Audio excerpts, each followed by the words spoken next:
Let's define a few terms that Yes. we're going to be throwing around. So TRT, testosterone replacement therapy, that's like a prescription form Correct. of testosterone to help people get into like a physiologic kind of normal range. Yes. Then you just mentioned steroids. There's, I guess, just testosterone.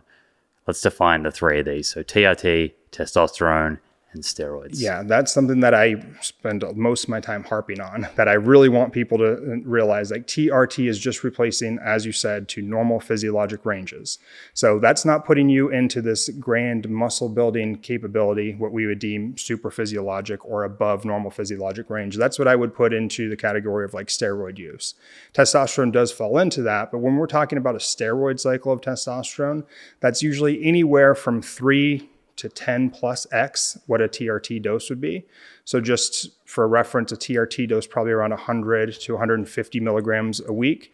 There's bodybuilders who run 1,000 milligrams of testosterone a week, and then other compounds too. So 10 times. 10 times. Yeah, sometimes a even typical more. HRT dose. Yes. I mean, and your starting steroid cycle is usually about 5 times. Most people start with like 500 milligrams of testosterone, which is pretty high, but still 5 times a TRT dose. And steroids is my understanding. Is that an umbrella term? So that includes testosterone, but then a whole bunch of other compounds. Yeah. So steroids, when we're talking about it in this context, would mean, like illegal anabolic androgenic steroid use. Because steroid, I mean, like vitamin D can be considered a steroid hormone essentially, so there's a lot of different steroid hormones, but steroids as we're talking about them in their illegal use would be, things like testosterone and synthetic analogs of either testosterone or DHT or something like that. And what does androgenic mean? So androgen has to do with kind of the masculinizing effects of the testosterone. So testosterone has both anabolic, meaning growth, so bone growth, muscle growth, skin, maturation, and then we have the androgen part, so the masculinizing effects, both primary sexual characteristics like developing a penis and testes, and then the secondary like facial hair, chest hair, axilla, armpit hair, genitalia hair, oily skin, structure of the bones. So when you hear androgen, that's basically think masculine. Right. And testosterone, that's a word that I think most people are familiar with. But what when you distill down, what actually is testosterone? Yeah, so testosterone is a hormone produced predominantly by the male testes, some by female, and some in our adrenal glands as well. About 3 to 5% of testosterone is made in our adrenals, but it's a hormone that signals to the body to have various effects. So we have what are called genomic effects, meaning it binds to the androgen receptor and helps in gene transcription and translation. That's things like muscle building and bone growth and skin growth, things like that. Then we have non-genomic effects also. That's where you hear about the mood effects like the nootropic or the cognitive function or the aggression or things like that would come. So it has these multifactorial, but any hormone is kind of just a signaling compound where it's produced one place in the body and causes a interaction in another place. Right. And what's the role, I guess, of testosterone at the site of skeletal muscle? So it will help to grow it for sure. So it helps to increase, the protein synthesis. It can improve the amount of the satellite cells that go on to build muscle. It can certainly help with strength, especially its metabolite DHT, dihydrotestosterone, very good for strength.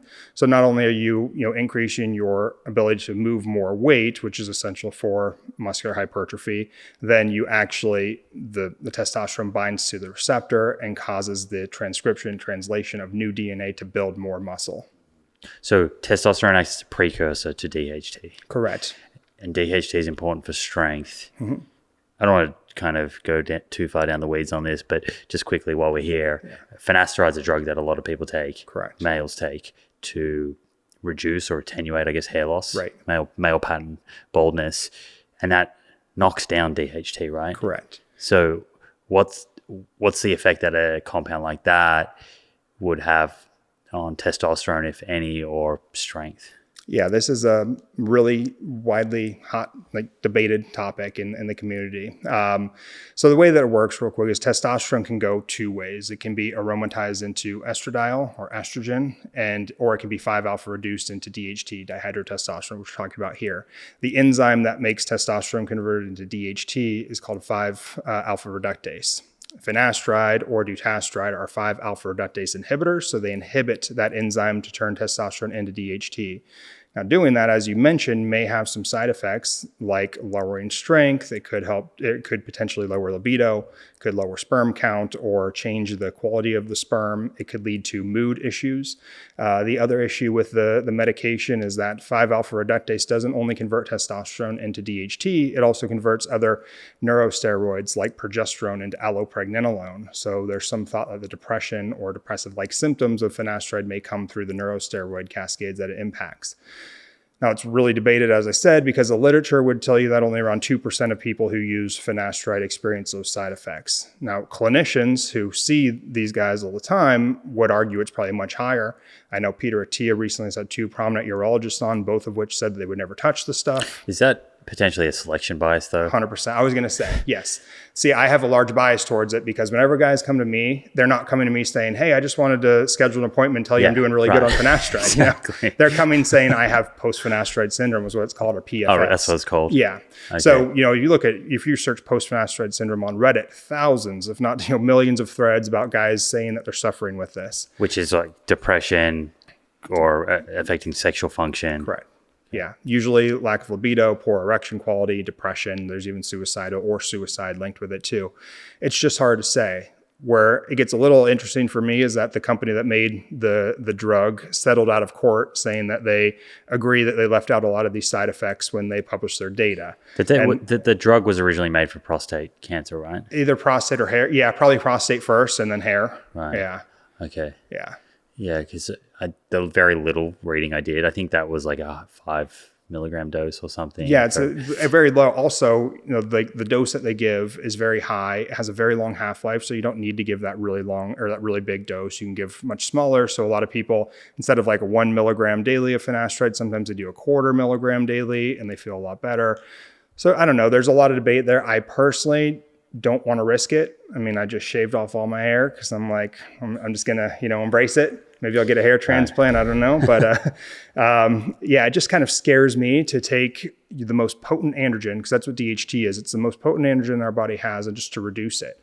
Though I have a lot of people that I'm close with that say they take it and have no effect and don't feel anything. Another very interesting thing that occurs, though, is that through the androgen receptor mediated effects, sometimes that takes years to show, to get to its final effect. And a good example of that would be puberty. A lot of boys probably start puberty around 13. Sometimes a guy doesn't have a beard until they're 19, maybe later. It takes you a long time, and you're still exposed to the same amount of androgens, but it can take years for that to manifest. And sometimes guys go on finasteride, and 2 years in, the side effects come, but they go, well, for the past 2 years, I've been fine, so it can't be this. It's got to be something else. I wonder, is it being mediated through the androgen receptor and just took a long time to exhibit its effects? So what would your advice be to someone who, and I asked this because I think I shared a bit of a post and I got a number of questions. Mm-hmm. And someone did say, I'm taking finasteride, I don't have side effects. Is there a potential problem for that person to continue taking it? Hopefully not. I mean, I would tell them good, great. It's hard, because I'm afraid that I would probably, have a placebo or a nocebo, where I would be like, I've seen so many people have it. I would be afraid and I would probably, freak myself out. But if you're not having if you're not having any negative effects, you're feeling great, cool, stay on it. I don't know. It's hard to say. How does the body make testosterone? I know you said most of it's made in the testes. Correct. But I think understanding that process, at least at a high level, might be helpful when we talk later about cholesterol levels and the synthesis of testosterone. Yeah, very important. So it kind of starts in the brain, actually, in the control center, which we all know, the hypothalamus. So the hypothalamus will send a signal called gonadotropin releasing hormone to the pituitary. The pituitary then secretes luteinizing hormone, or LH, or follicle stimulating hormone, FSH. Those two are signaling hormones that go down to the testes and either bind to LH or FSH receptors on Sertoli or Leydig cells and produce both sperm and testosterone. That testosterone is synthesized through cholesterol, from cholesterol to pregnenolone to testosterone downstream. So yeah, the question comes is how cholesterol plays a role in that. Right, because I think something you see online quite a bit is, if you, we're skipping ahead a bit, but we're going to jump around, is, cholesterol is important for the synthesis of testosterone, which is true, right? Yeah. Then people kind of make the leap that therefore anything that lowers your cholesterol, be it a diet swap, diet change, or a pharmaceutical compound that lowers cholesterol, serum cholesterol Right. in the blood, must be deleterious for testosterone production. Yeah, it would make sense if you're looking at it like mechanistically, you would say, oh, if there's less of this cholesterol, then there will be less ability to make the testosterone, until you realize that every cell in the body can make testosterone as needed. So the level of cholesterol that we see in our blood and serum cholesterol is a small fraction of the total body's cholesterol. Every cell has cholesterol in it. It can make its own when it needs it. So we actually have really good data, since we were able to make these PCSK9 inhibitors, which can basically just reduce your cholesterol to virtually zero. And then we can see what kind of effects they have on hormones. There's one in particular, I think it was out of one of the Asian countries. I forget. I think I sent you the link. But Evo, was it Evo something? Could have been, yeah. But they took the PCSK9 inhibitor. I think they dropped the LDL cholesterol down to like 7. So it's crazy low. For people listening, like in the US, usually a cholesterol above 70 to like 110 is deemed kind of normal, and higher than that is bad. So yes, 70 is kind of normal. They dropped this all the way down to 7. Which no one is going to get down to that level just through lifestyle changes. Right. Yeah, unless you have some genetic anomaly. But they didn't see any impact on sex hormones. So none of the neurosteroids above testosterone, like DHEA or pregnenolone, they didn't see a reduction in testosterone or estradiol.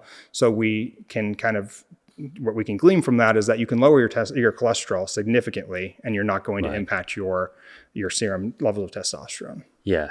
So just to kind of reiterate that to folks, when you were saying that drug knocked cholesterol down to 7 milligrams per deciliter, that's what's circulating in the blood. Correct. It's not knocking the cholesterol down in the cells through the body. Correct. Which are producing cholesterol, and that is being used to help synthesize testosterone, at least in the cells in the testes or adrenals. Yeah, and that's something to think about with all cholesterol lowering medications or all cholesterol arguments. Whenever somebody tells you that you don't want to lower your cholesterol for X, Y, and Z, that just isn't the case, because we're simply talking about serum cholesterol. Different compartments.